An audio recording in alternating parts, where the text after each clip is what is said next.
Greetings and welcome to this episode of the Heal and Restore podcast. Yeah. And you're here with me, your host, Randy, and my beautiful wife, Kathy. Hey, everyone.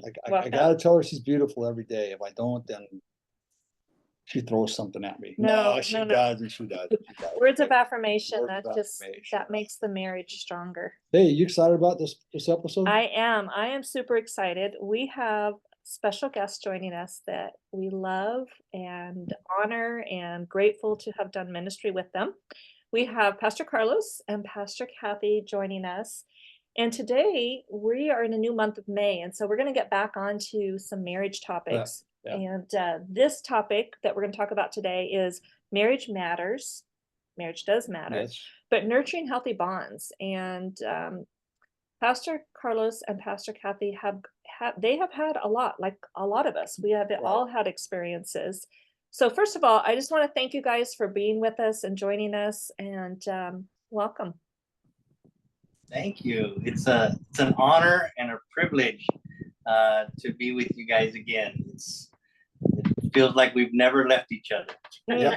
I love that. Yeah. I love that. So before we get started, those that are listening, some people are going to say, hey, I know them.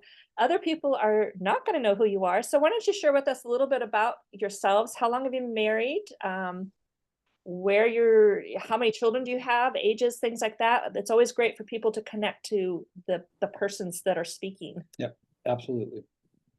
Right. Well, we are in a rivalry right now because I'm a Dodger fan and he's that other team. Yeah, that other team. I know. The real team of Orange County. So for many of you, we love baseball.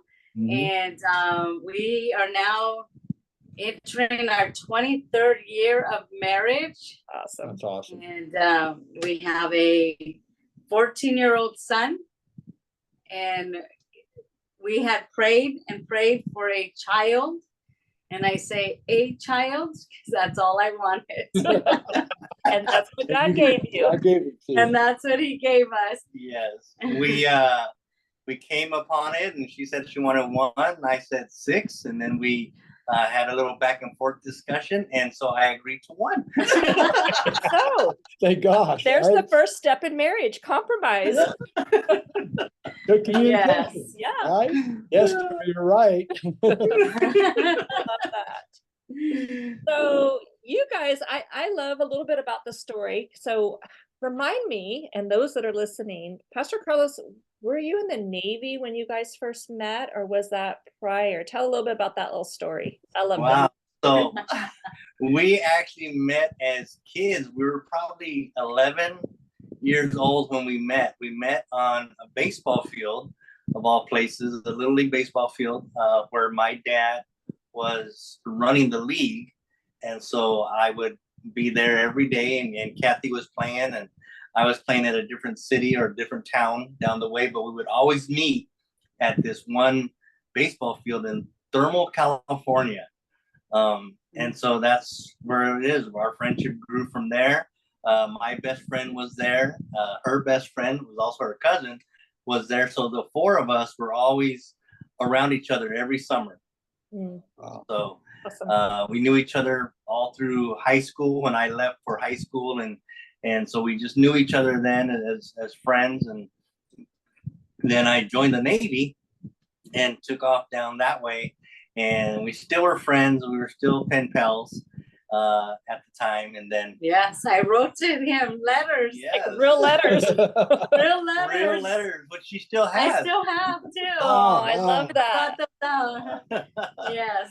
And but things happened, and the relationship kind of split apart for a little while, and then came back together. And I like to tease her and tell her we had 3 first dates. Yeah. What happened was he got married. Oh, Yeah. well, that would separate you guys a little bit. Just a little bit. I invited her to move with me to my station in Texas, and she said no. So that was after our first date. Oh. And so I left, and I went out and got married, and then we figured out that wasn't gonna work. Little He rebound, figured huh? out. Yeah, I figured out it wasn't gonna work. A little And rebound. so there. I came back, and my mom got us back together in touch with each other, and then we had another first date. So we wanted to forget about the first one. And I didn't ask her to move or anything like that, the next one, but yeah. Then we stopped for a while and just kind of knew each other. And then we said, well, let's spark this up. And then we had our third first date, and that one finally stuck. That's Hey, awesome. the third one always counts. The third one happens. Third You know, time, third time's That- the two charm. times the charm. Yeah. So, Yeah, Right. that's what happened. I finally broke her. We know We'll that let, he's a tough woman. So, we'll let him keep believing that, but you know. That's great. I So- think what's interesting too is that what's important in marriage, and I don't think a lot of young marriages today, this doesn't happen, is friendship. You guys had a long period of friendship, even though you weren't always together. You started that friendship when you were young, and you continued all the way through into your adult until you finally got married. That's So beautiful. you're developing a friendship, which a lot of kids today, a lot of young married people, I don't think they can develop that kind of a friendship. And I think that's critical in a marriage, that you have that friend that you're going to marry. You know, Kathy's my best friend. She's the one I can trust her with everything. Yeah. And that doesn't happen overnight. That happens in that long dating period. Yeah, right? that development. That development. So Yeah. that's a great thing to hear, that the dating is that long period. Yeah. Yeah. So I love the fact that, you guys, like Randy said, have built this friendship, this relationship over a long period of time, which to me gives you an advantage. And sometimes when we're in the middle of stuff, we don't feel like we've got the advantage. But I think deep down inside, the advantage is there of that relationship building. And so in our discussion today on nurturing healthy bonds, you guys have gone through a lot because you've known each other for so long, and you've been married in 23 years. You guys have experienced a lot. And I know a little bit about some of the stories, but why don't you guys talk about, you guys have experienced a lot of loss, and more than I can even imagine that one family would go through. But share a little bit, if you guys are comfortable, wherever you're comfortable with, about the loss that you each experienced and that you experienced together, and share what you guys had to do, or how did you guys work through some of that? I think going off of what you guys said, us being friends first, I think that kind of hindered us a little bit. Yeah. Because or not necessarily the friendship, but the knowing each other for so long, and the assumption of each other's feelings, and yet not really knowing each other's feelings, and just carrying it like, well, we've known each other for 20, 30 plus years. Why would I think less? But I think it really hit us when I lost, we both have lost we've lost our brothers. Carlos lost his brother in 2017. I lost my youngest in 2019. Then I lost my other brother in 2021. And I think it was in Gunsy's death is when we realized, because I was angry, and not necessarily at God or anything, the situation, but I felt like we've had this loss, and I've always had to be strong for our loved ones and our family, and helping to assemble and put together. And in this moment, I didn't feel like I had anyone's support. And I remember us lashing out at each other, and I told him, dude, this is my brother who died. Like, and I feel like I'm wiping your tears, and I'm caressing your back, and I need that. Like, when am I gonna feel that? Like, once again, this was my brother. And then he And then, yeah, so I realized that. And the thing about having such a long lasting friendship is that we both knew each other's families. And it wasn't just knowing her, it was knowing her brothers, growing up with her brothers, her aunts and uncles that passed, my aunts and uncles that passed. We all knew each other just because of that friendship and that bond that we had for so long. So yes, it did hit us that hard.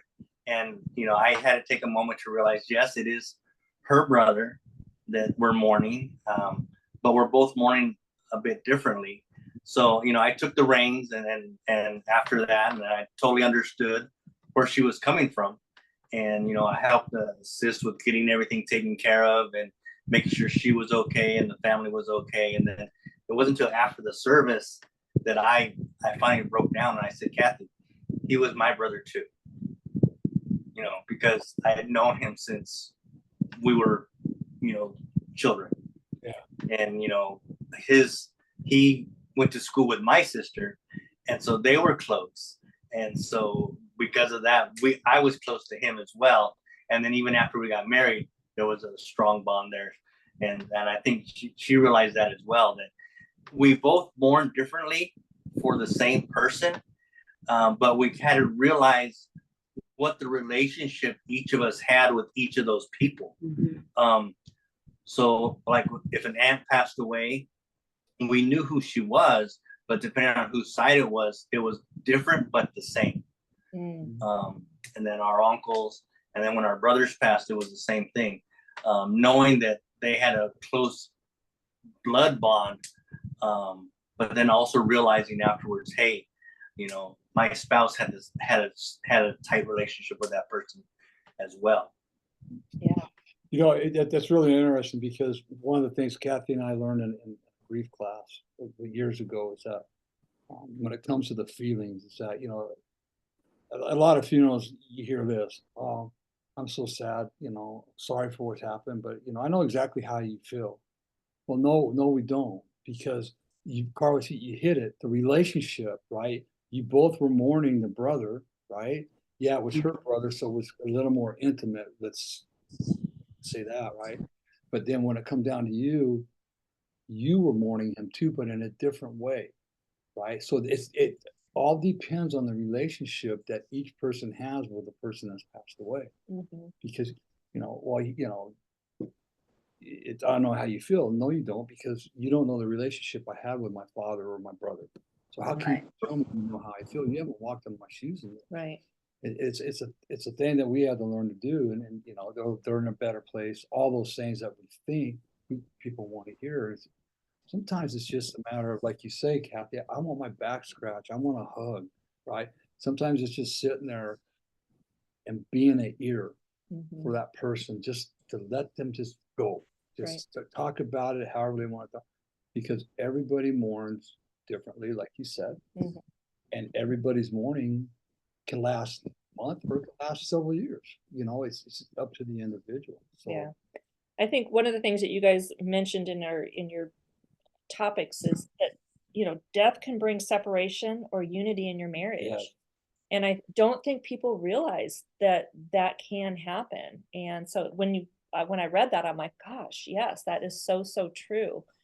How, you know, based upon what you guys have experienced and the struggles you had at the beginning, what do you think it was that brought the unity back to your marriage? What was there something particular that you guys did, or how did you guys work through to bring what felt like division or walls up to bring you guys back together in that time? I had to realize that I needed to go to therapy. Mm. And therapy is actually what helped me recognize some of the emotions that I was feeling, which were normal, but at the same time, my daggers were not going to bring my husband to me and to meet my needs, but my daggers were going to push him away. Yeah, perfect. Good. And so I realized that through therapy, like I I need help.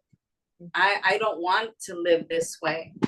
And so going through sessions and really doing my self inventories and really learning where my emotions were coming from, and not just in the loss, but the loss of other things that were taking place. And so through therapy, once again, I learned how to journal and I learned how to talk it through. Yeah. And not, I no longer were throwing daggers at him, but I was having a conversation with him. And when I was able to have that open, honest conversation and share with him how I felt and how I needed him, he understood me. And in turn, he was able to share his feelings and emotions. And that just really drew us together. Yeah. And to really, Yeah, I think vulnerability is such a powerful tool. Yeah, one of the things that I don't think we've shared a lot with, I shared with some people, but in 2017 we had 9. We had 9 deaths in the family between both sides. So 2017 was really, really rough on us. But it was like 1 month it was my aunt, the next month it was her aunt, the next month it was my uncle, the next month it was her uncle. So we got to a point where we understood the daggers were not personal. We were both hurting, and it just felt like it was a constant thing. But what brought us together or strengthened us was knowing that it wasn't personal. It was part of the grief process. Yeah. And if one of us lashed out, we did come back and apologize later. And the other person understood, hey, I get it. I just had to deal with that, the same emotions the month before. So we both understood where we stood, where we stayed with each other, that we could lash out at each other. Because 1 Corinthians 16:14 says, do everything in love. And even when we were lashing out, I would accept it or she would accept it in love. Right. Knowing that isn't the person, that isn't the real person. That's just emotions and pressure of life happening. And so it isn't anything that is going to be life changing to us one bad day, right? Yeah, because of grief. We're human beings, right? And we have to understand that in those situations there's a lot of emotions that are flowing through us that a lot of times we don't even understand, right? Why am I feeling this way? I shouldn't feel this way, right? So yeah, we have to be careful. And you guys are a perfect example. I hope people are listening to this and they're hearing what Pastor Kathy and Carlos are saying, because it's really important that you understand this, that death. And then Pastor Kathy, you said something too, but compound. I wrote down compounded loss, right? So you have the loss of your brothers, but what else is going on in your life, right? That there's some kind of a loss. So it's not that the death is the only thing happening. We could have other things going on that's just, and here comes another thing. How much more can I take, right? And that's where having that conversation with your spouse, saying, Pastor Carlos, I'm overwhelmed. This is just killing me right now. And having Carlos say, yeah, I understand, babe, and I'm going to be here for you. So it's okay. We'll get through this together. Yeah. And that's the important part about loss in a relationship of a husband and wife, that they work together through this. They understand each other. They don't take it personal, because things come out of our mouth sometimes. It's like, why did I even say that? But that's right. Yeah. And I think like what you said, Randy, was when someone says, hey, I understand, I've been through it too. I think we knew and we told each other, I understand, but it was more, I understand your loss. Yeah. Yes. It's not that I understand it because I'm coming from the same place. No, we just understood that there was a loss, and we understand your grieving and your hurt, and I understand that. Nothing more to it. Don't add to it. Don't try to, make yourself in the same position as the other person. Yeah, That's pretty good, Carl. That's really love good. that. Yeah, I like that. That's really good. Yeah. Because it's people, I don't think they think half the time when they speak. I've been guilty of it. I mean, but you really think about it. I mean, you go to a funeral and it's like, what do I say to the grieving Yeah. family? Mhm. So I think a lot of it is very well intended to try and comfort the grieving family, but it doesn't always comfort. No. Right? So, Right. Right. And I just want to say, Pastor Kathy, I know, making that decision, or sometimes we have to step out of denial to make that decision to get help. And that is not always easy. Right. We work with clients quite often that, that's one of the first things I'll make sure I acknowledge is the strength and the courage that it took for them to pick up that phone and call and ask for help. So, what a gift we can give ourselves when we're willing to get out of denial and just release ourselves to get the help that we need. And that kind But of, go ahead. when you carry titles, it's even harder. Yes. Oh, Yes. yeah. And that, that was tough, because what are people gonna think? What are people gonna say? Mhm. Oh, wait, she has a P in front of her name. She shouldn't be. No, I'm just as human as the next person. Right. Absolutely. And what, sometimes we have to take ourselves down off of that shelf and just allow ourselves to show others that we too are human and that we too need help and that we're not doing this alone. So I appreciate you saying that, because that is a very difficult position to be in when it comes to our mental health and getting Yeah. healthy. I want to touch on this too. Kathy said something earlier. Pastor Kathy said something earlier. Having to take care of everybody else, be strong for everybody else around, right? Mhm. And that's common. We hear it so much. It's like, aren't I allowed to be human? Do I have to be strong for everybody else around me? Mhm. How about me? How about my feelings, right? We have a client right now, and his dad died several years ago, I think, right? Young kid, great kid, and he Hispanic family, right? And he was running around taking care of everybody else and didn't allow himself to grieve, Mhm. right? And so we're helping him through that right now. So it's important that people hear that hey, you finally realize I need help, Mhm. right? And I always say it doesn't take only a weak person will hide from their weaknesses. It takes a strong person to talk about those weaknesses. Now it has to be to the right people, but there's nothing wrong with admitting that we need help. Mhm. I mean, like you say, we have letters in our names, right, in front of our names, behind them. We have a lot on our shoulders. We carry a lot of weight around, right? And sometimes it's not easy. Yeah. So that was another great point that you brought up a Mhm. little bit earlier. That I think it's important that you don't have to be the strong one in your family.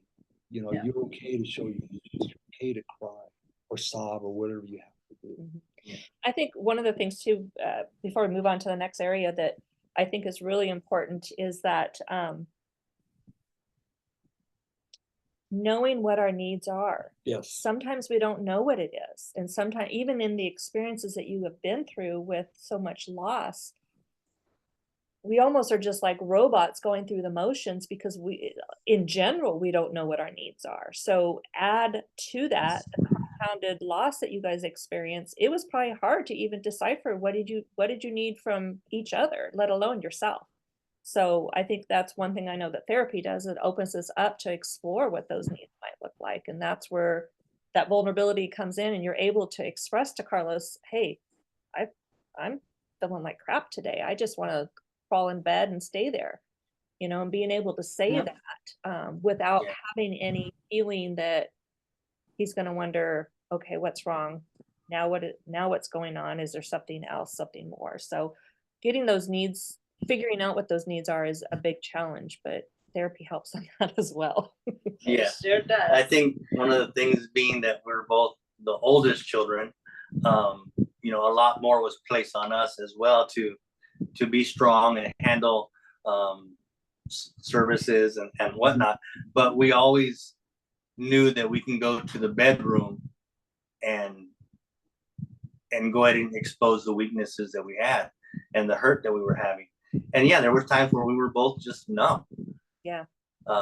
Especially that year, there were just times where we were both numb and we couldn't express what was going on, but we both knew that we could do it in the bedroom. That's we great. we could talk to each other when we needed it. That's Yeah, beautiful. that's great. Yeah, I love that. absolutely. Well, another topic that Let's move on to some fun stuff. I know what you're going to. Well, that's the next topic. Okay, well, Sex and healing. okay. Or is it healing and sex helps in Is it? it sexual healing? I don't know. There's a song, right? Right? It can be part of the healing process. It works. So yeah, you guys, you did put this on your topics of sex and healing. So that is it's a hot topic, and so tell us what you were thinking about that. Where does that lead us? Well, they got good points. Yeah, no, It's these- point on. We just wanted to put our sex life out there. She told me I couldn't do that no more. So God. We wanted to let people know that sex is an outcome from love, Yeah. yes. and love doesn't start in the bedroom. We learned that.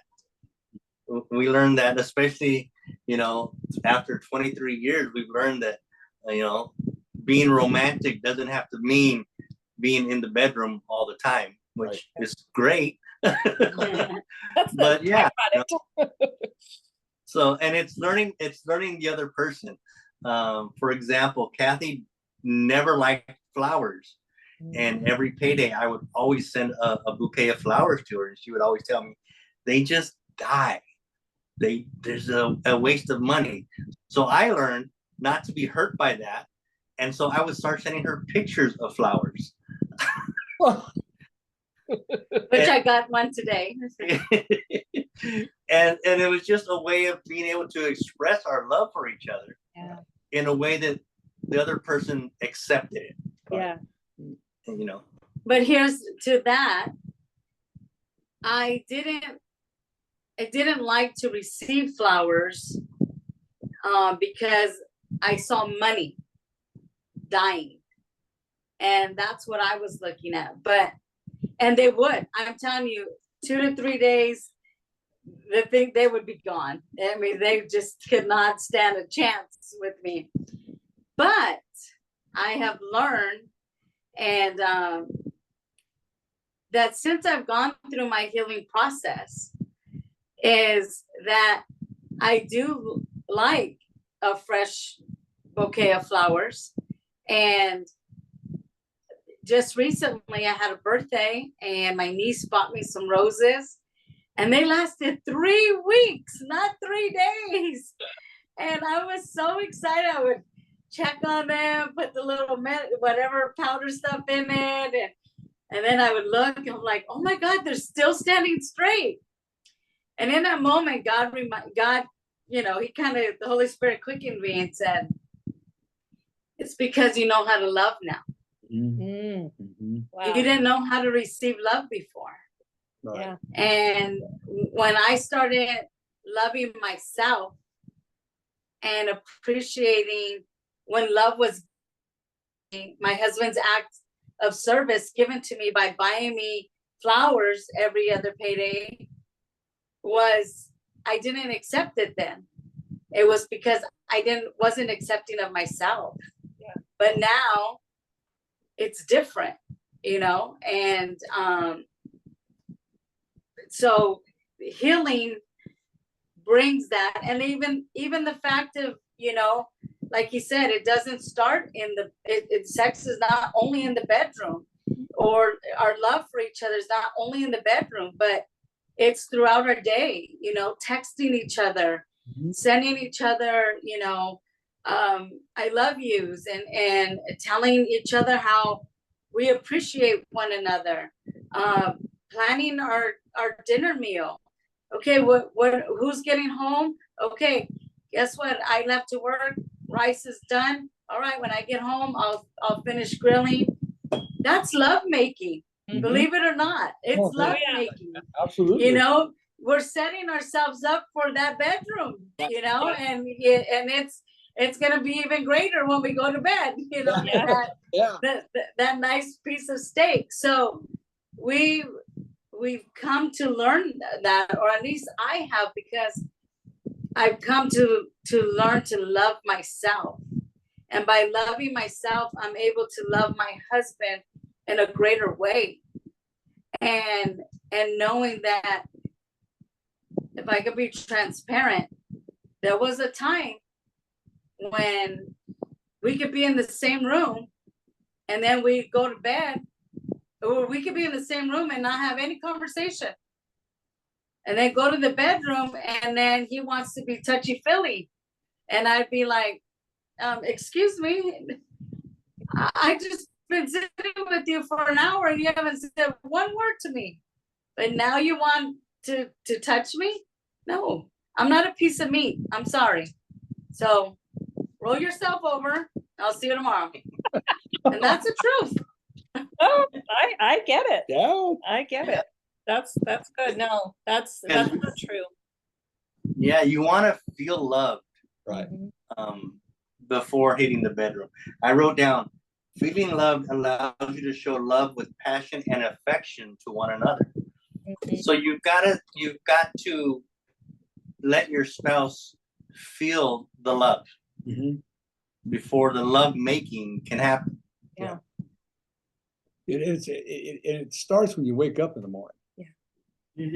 Yes, In the morning. absolutely. It starts with waking up, a kiss, good morning, I love you. All right. Coffee. I bring Kathy coffee every morning. Yep. Yeah, I think we just had that conversation too. We asked, what is something that you would like and would appreciate? And she said, make me a cup of coffee in the morning. I said, as simple as that. Yeah. I said, okay. And I would, make her a cup of coffee, or I'd ask her, do you want a cup of coffee now? Sometimes it was not right now. I said, okay, well, I got to get going to work.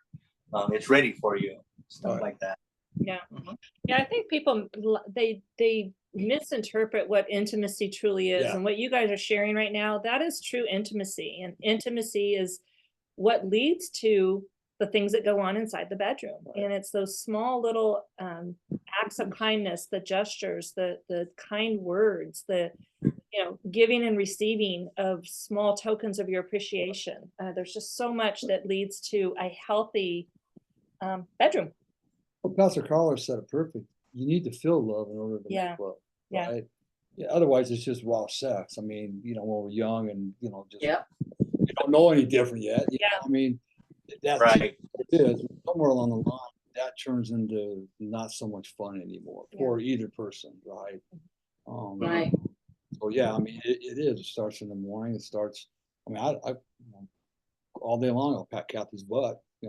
Say that a girl. I mean, little things like that. Yeah. It's non-sexual. Yes. It doesn't have to be sex, right? It's just that affection that our spouses need to hear. Yeah. One thing, Carlos, we've talked about too was, everyone always says marriage is 50-50, you do your part, I'll do my part. And, he's like, that's so wrong.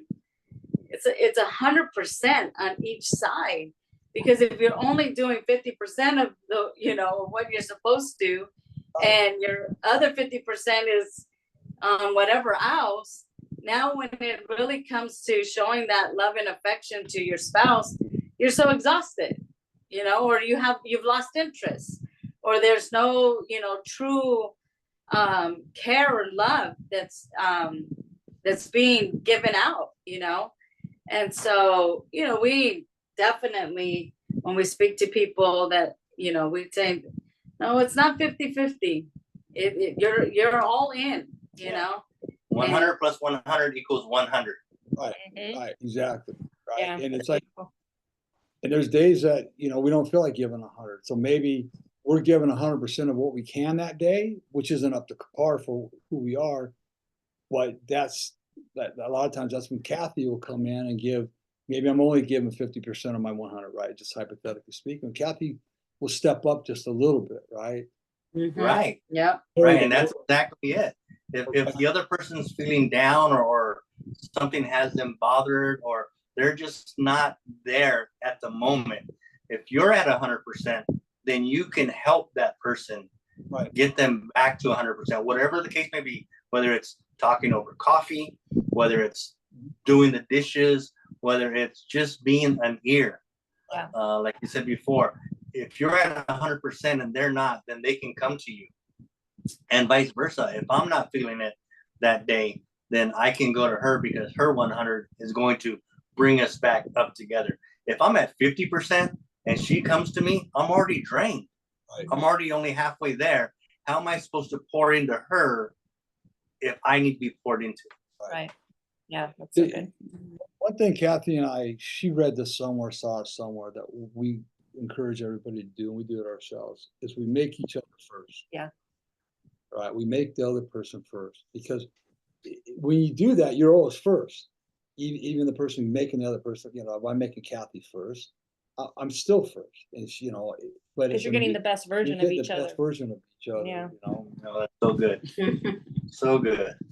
And yet I lack that. Yeah, until Well, you start really thinking about it and applying it, I think it's fair to say that a lot of us do. Right. It's not uncommon. Yeah.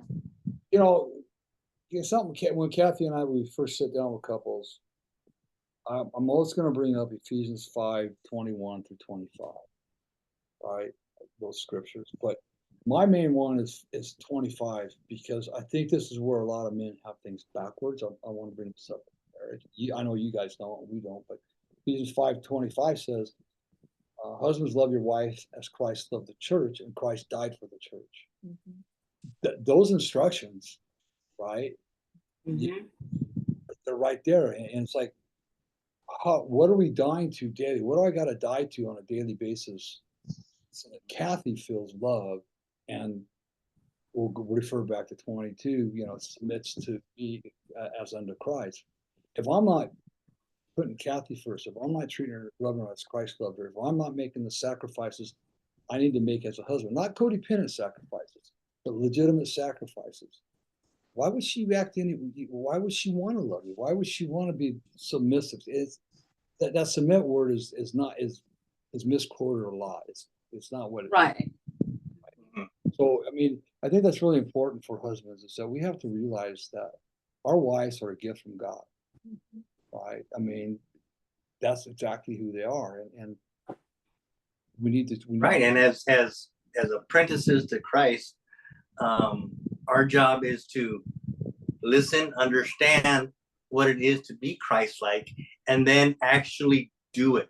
Yes. And if Christ died for us, then we can sacrifice for our spouse. Yeah, you know, sacrifices. The one that I use all the time is this. Y'all know I like to hunt and fish, right? And Kathy never denies these trips to me.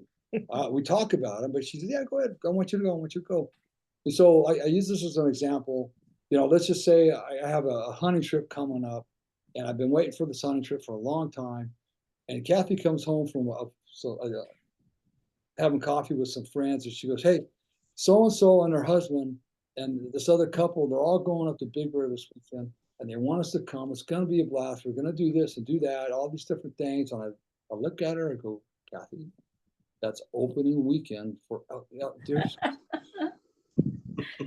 God forbid. God forbid." And you know how long I've had that plan, Yeah. right? Yeah, but honey, we're gonna have a really good time. You know, we need to spend some more time with friends outside of your hunting circle. La la la la la. So then I have to think about it. Look, she never denies my time to go hunting or fishing. She always grants that time to me. So I'm gonna miss opening weekend, no big deal. I'll go later. I'm gonna sacrifice this weekend. I'm gonna die to self, and I'm gonna go with Kathy this week instead of doing what I want to do. Simple things like that. I think that people, if they look at things as being more difficult than that. Mhm. Right. I think people look at things as, well, I'm right and you're not, and I'm in the right to go because you already agreed. But you know, the Holy Spirit has ways of changing people's plans all the time. Yep. You know, so it's always a joke, right? And, you know, tell God your plans to make him laugh. Guys. As we So close out, I want to touch on this subject. This is one that's very near and dear to our hearts. You know, And I know it is to Pastor Kathy. Too. yes, but both Pastor Kathy and Pastor Carlos, is mental health in marriage. It's tough. We've gone through, or we still go through, our own experiences. And you know, for Randy, he has, you know, 18 years of recovery, thank God, but he still struggles with some of the mental health issues. And there's moments where I've noticed over the years, I'll just feel like I'm losing him. And so I'm able to say, hey, I feel like I'm losing you. Are you okay? Because he still peaks and valleys, and maybe you guys can relate to this. And so I'm able to, you know, identify that, and I'll say, I'm losing you. You know, are you okay? And he can say, no, I'm just kind of feeling a certain funky way. And I'll get through it, and I'll just say, hey, I'm here for you. If there's anything I can do to help you. Where in my past, because we've been married over 40 years, that mental health roller coaster would come along, and my attitude was, oh, great, here we go again. So how have you guys managed through your mental health struggles that, just fight it all out? That happens. Get the quite boxing often. gloves. Yeah. That was much earlier in our marriage, but for sure yeah, that was happening. I think professional help really played a part in it. Yes. You know, Kathy had postpartum, and so I was go making sure she was okay and trying to take care of her, but she really had to go to some professional help, which is great. And then she would bring that back and talk to me about what the sessions were about, what was going on, how she felt, and what her tasks, so to speak, were to overcome what she was going through. And so I was able to actually see the process from where she was to where she is and say, wow. And then I think after that is when she finally said, it's your turn. You have a lot of things going on in your head. Yeah. And I didn't see them until I saw her change. Right. And I said, wow, I do have a lot of things. And I suffer from PTSD. I had a traumatic brain injury. And so that, realizing that, well, I was able to see, you know, counseling isn't so bad. Therapy isn't so bad. Look what it did for my wife. You know, sometimes, you know, we have to do that. And then I think for me, one of the key things for me was I did put a title back on that I had put down for so long, and that's veteran. And when I put that title back on, I said, if I need help, then I know why I need help.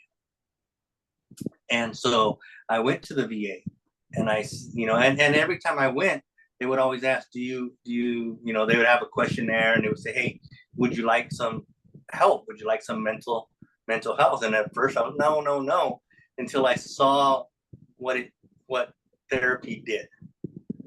And then I finally said yes. And that's when they said, you know, let's go through everything. And they told me, you have a traumatic brain injury, you have PTSD, and all the things that you are doing to yourself and your family are symptoms of this. Yeah. And when I heard that way, then it wasn't putting myself down. It's not me, it's what happened to me. So good. Yeah, that's when, you know, even dealing with my postpartum, and if my husband wants to blame me for his first marriage, you know, is because my no to him asking was due to the fact that when I was a young girl, my parents moved us from the LA to the desert, And 6 months later, my dad left. And he left us for about 3 years.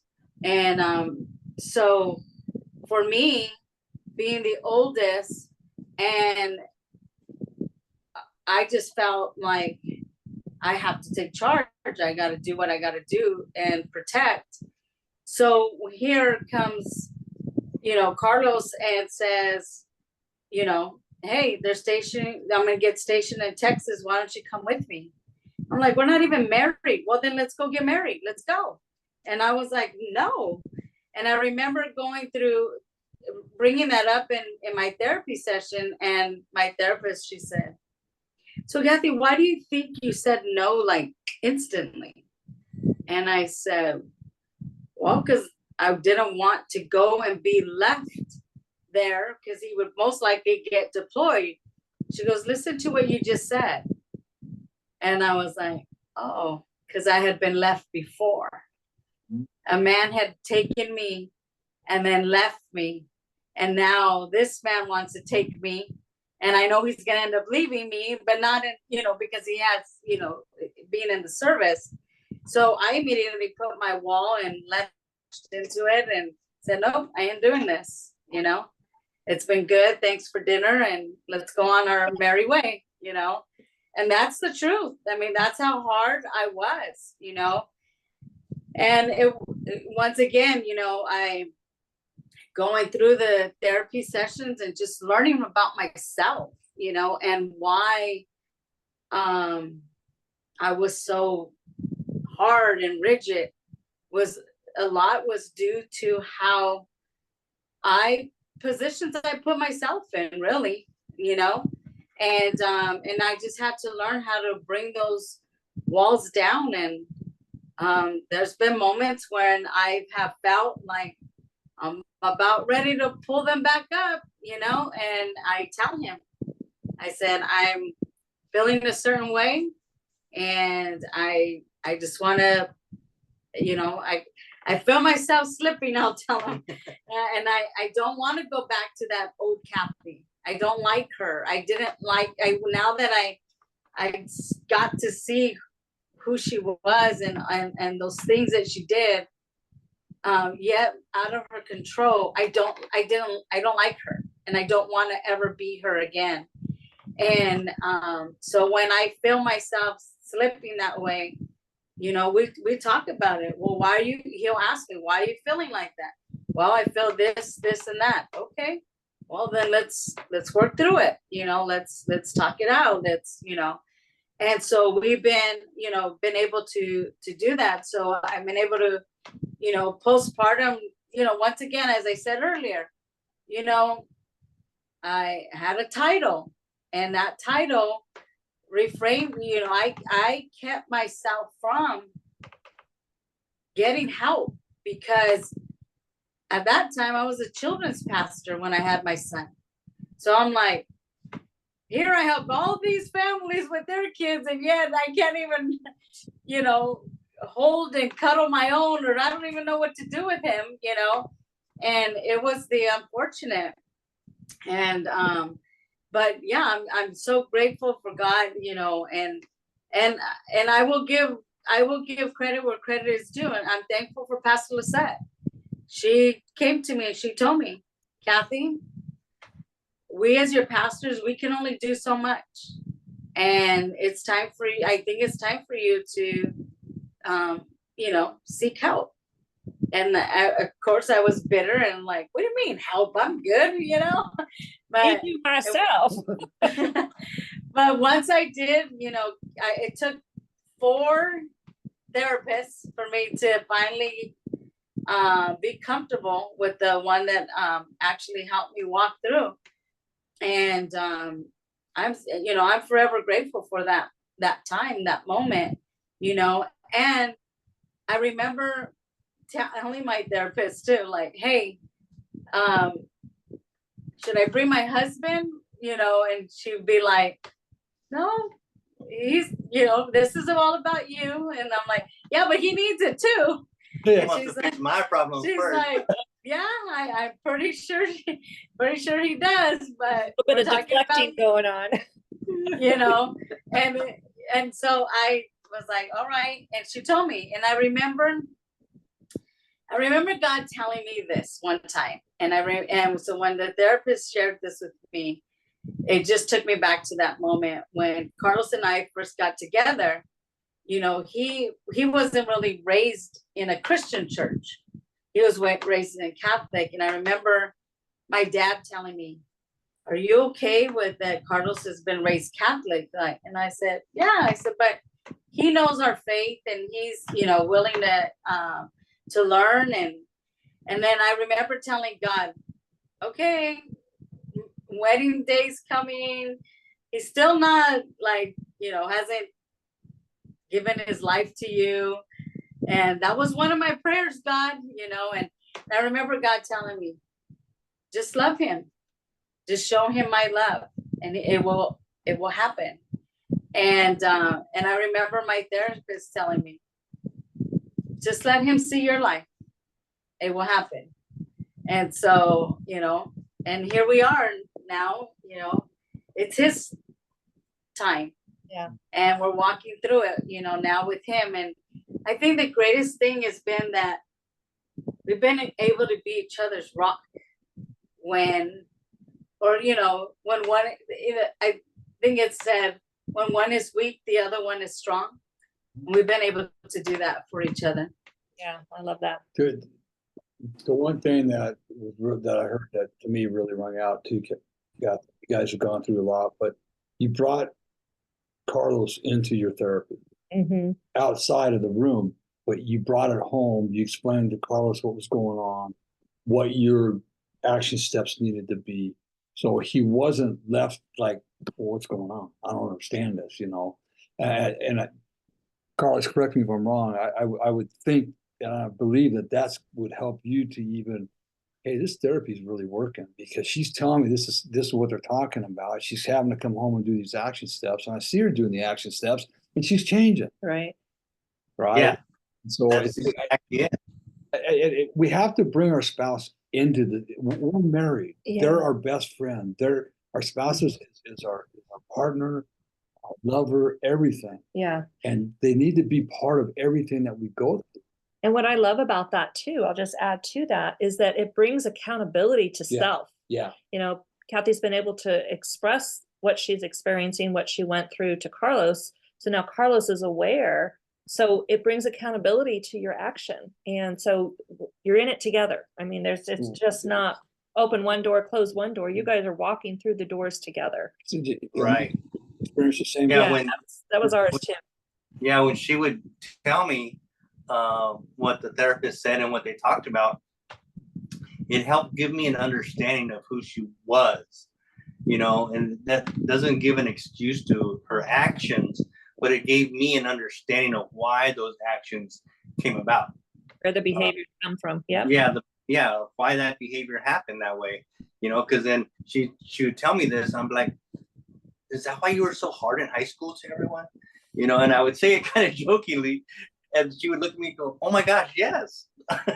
You know, and so we were having to have conversations about it's getting to those roots. Yeah. Right. Because we're not doing erratic behaviors just to do them. Woohoo! I mean, there's something going on deep in our Yeah. life that we have to address. It's good. And then we make the change. Yeah. So as we wind down on this, first of all, thank you guys so much. We could go on and on and on, but I do want to close us out. If you guys, based upon the 23 years that you guys have been married and the relationship and friendship that you guys developed at a very young age, what is one thing that you would like to leave on the table here, a takeaway for those that are listening about nurturing healthy bonds in a marriage? Each of you can pick. For me, I would say keep dating. And the dating doesn't have to be romantic. You know, the dating could be a friendship date. And that's where you're strengthening each other by becoming better friends. And I think that's one of the things, like this weekend we went to a softball game. There's nothing romantic about going and sitting in the sun. you know. There he But is. it was a friendship thing, Right. you Yeah. know, and I'll be honest, it led to the bedroom. Yeah, there you go. But it wasn't expected that that's what it was for. Yeah. It was a time for us to be friends and be together and have fun together. Yeah, I love that. Those are So that's our favorite pastime. You know, Yeah. we did something that's our favorite pastime. And, you know, it doesn't necessarily mean a meal. It doesn't necessarily mean getting all dolled up. That's what would be considered a date, you know. It's doing the simple things, and you know, that's what has taken place. Another thing is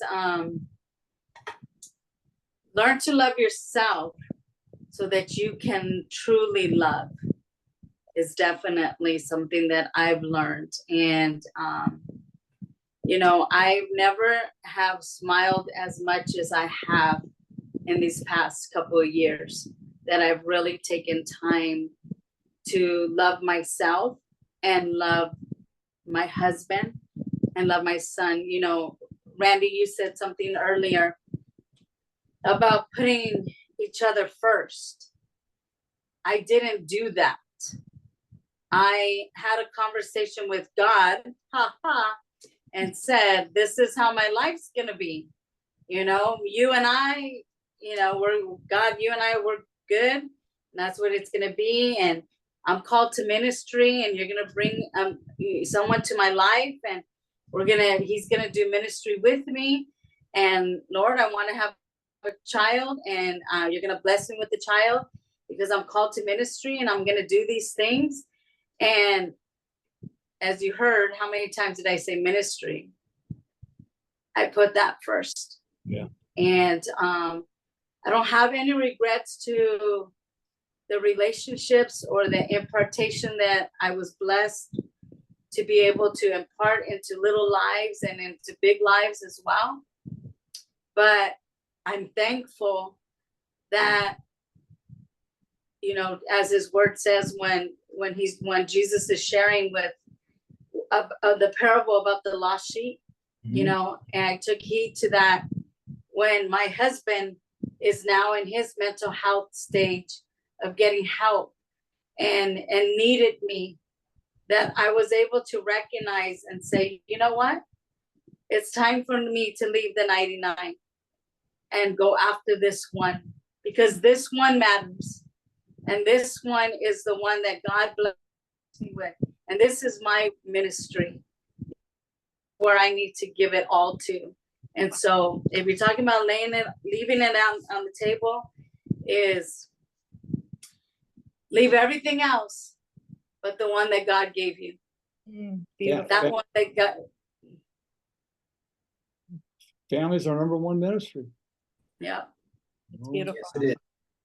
I love that. You know, Kathy and I say this all the time, and Kathy believes with that. If we go through life with every person that we run across, even if it's for a second, it's just a flash as a teacher. We can learn something from every person that crosses our path. Everything that happens to us in life, everything is a lesson. And we just got to ask ourselves, it's like, you know, instead of asking why, it's like, God, what do you want me to learn from this lesson? I think if we can walk away with that, we'll be better. We'll be better people. I mean, because we have to remain open-minded. Yeah. Right. We just shared that with, you know, my goddaughter and her fiance. We said, you know, guys, this marriage that's going to become in a few months, this is your marriage. You've seen people's life, you've seen our marriage, you've seen all kinds of things. You've had life lessons that have happened, but you guys need to make your marriage your marriage. Yeah. And not anyone else's. And all those life things that have happened, they've happened. Your union is a whole brand new journey. Starts over. Yep. Well, you guys, this has been great. We could go on. I'm sitting here thinking, okay, there's so much more we could share, but I just want to say thank you for Yes. jumping on with us, and I want to thank you for an open, honest conversation. yeah, it That's was what I wanna really, thank you yeah, for. open and honest Yes. and pure. And that's what I love about that. There was, no titles here. They were all laid down. So I appreciate that in each of you. And we love you guys. We honor you and grateful. I'm still emotional that we get to have this friendship that I believe will be forever. So thank you so much for being part of this journey with us. We appreciate you guys very much. Yeah. Yes. So Well, we appreciate you guys, and once again, thank you so much, and keep it real. yeah, Yeah. keep it real. We keep it real, you know that. I'm still Paul. Yeah. Well, Well, that was pretty good. that was awesome. I That know, was it's amazing. actually it wasn't pretty good. It was really good. Yeah. So, I hope everybody enjoys this podcast, and I hope they walk away with not just one tidbit, but a lot of tidbits. Lot of 'cause there was nuggets. A lot of nuggets in this Yeah. one. So, remember, if nobody tells you they love you today, Randy does. Kathy does. More importantly, God does. Be blessed, everybody. Have a fabulous week, and we'll talk to you on the next episode. Be blessed.